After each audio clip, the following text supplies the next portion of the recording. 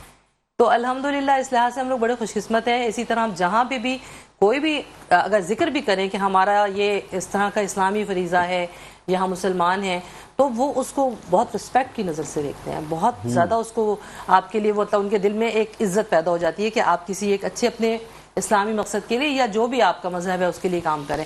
یہ صرف ایک اسلام کی بات نہیں ہے، وہاں تمام مذاہب کی بڑی کیئر کی جاتی ہے۔ بالکل رحیلہ فردوس صاحبہ، یقیناً اس کی اگر ہم ابتدا کی بات کی جائے، ابتدا کی اگر ہم بات کریں تو جو آپ نے وہاں محفل شروع میں آپ نے محفل آرگنائز کی، محافل، اس کے بعد محافل، پہلے محفل تھی پھر محفل سے محافل ہو گئی، پھر گھر گھر میں لوگوں نے اپنی محفلیں سجانا، پھر مساجد میں محفل سجانا، اس کا فیس کیا ملا؟ آج امریکہ میں حجاب ڈے بھی منایا جا رہا ہے، اور جیسا کہ آپ نے فرمایا کہ وہاں کونسلیٹ کے اندر بھی محفل میلاد کا انعقاد ہوتا ہے، رمضان میں، رمضان شریف میں دسترخوان لگتے ہیں، افطاری ڈنر کا اہتمام ہوتا ہے، یہ بڑی بات ہے جی۔ اور یہ یقیناً ابھی ہمارے جو محافل تو ہم لوگ خواتین کی جو کرتے ہیں وہ تو ذرا ہم لوگ لمیٹڈ کرتے ہیں، لیکن آپ کو پتہ ہے کہ وہاں پر ہر سال جو ہمارے ہاں مرکزی میلاد مصطفیٰ کے جلوس نکلتے ہیں ماشاءاللہ مردوں کے، وہ بالکل دیکھیں، وہ بہت بڑے بڑے جلوس ہوتے ہیں جس میں باقاعدہ ریلیاں ہوتی ہیں، آگے مرد ہوتے ہیں، بچے ہوتے ہیں، اور وہ سب نعتیں پڑھتے ہوئے جا رہے ہوتے ہیں، پیچھے خواتین بھی ہوتی ہیں بالکل، اور اس میں ہمارے پاکستان سے بھی بہت سارے نعتخوان بہت سینئر ثنا خان حضرات اور علماء اکرام تشریف لے کر جاتے ہیں، اور یقین جانیے بڑی خوشی ہوتی ہے۔ اب اگر ہم یہاں سے کسی اور شہر میں چلے جائیں، وہاں جا کر اگر ہم پاکستان کی میں بات کر رہا ہوں تو ہمیں خوشی ہوتی ہے جب پاکستان سے کوئی باہر جاتا ہے اور وہاں جا کر اس طرح کی محافل سجاتا ہے، یقین جانیے دل خوش ہوتا ہے۔ آپ کا دل کی گہرائیوں سے شکریہ، آپ اپنا قیمتی وقت نکال کر تشریف لائیں، ہماری دعا ہے آپ خیر سے آئی ہیں، آپ کو اللہ کریم خیر سے لے کر جائے اور آپ اسی طرح پاکستان آتی جاتی رہیں۔ میں آپ کا شکریہ ادا کرتا ہوں۔ بہت شکریہ، اور میں ہمیشہ پھر وہی بات کرتی ہوں کہ جہاں پہ بھی ہم اپنے مذہب کے اسلام کی بات کرتے ہیں، اپنے پیارے پیغمبر حضرت محمد مصطفیٰ صلی اللہ علیہ وسلم کا ذکر کرتے ہیں، تو ہم یہ بھی کہتے ہیں کہ کی محمد سے وفا تُونے تو ہم تیرے ہیں، یہ جہاں چیز ہے کیا لوح قلم تیرے ہیں. سبحان اللہ، بہت خوبصورت. آپ کا بھی شکریہ. علامہ قیصر صاحب، علامہ پیر قیصر قادری صاحب، آپ کا بھی دل کی گہرائیوں سے شکریہ. آپ نے آج بہت سی ہمیں معلومات فراہم کی. سوالات بہت سے تھے لیکن وقت ہمارے پاس بڑا مختصر سا ہوتا ہے ہمیشہ کی طرح. شیف نورین صاحبہ بھی ہمارے ساتھ موجود ہیں، ان سے بھی کمنٹس لیتے جاتے جاتے. لیکن میں بتاتا چلوں ناظرین، آج کا جو ہمارا یہ سیگمنٹ ہے اس کو ہمیں اسپانسر کیا ہے فیض طیبہ ٹریول والوں نے.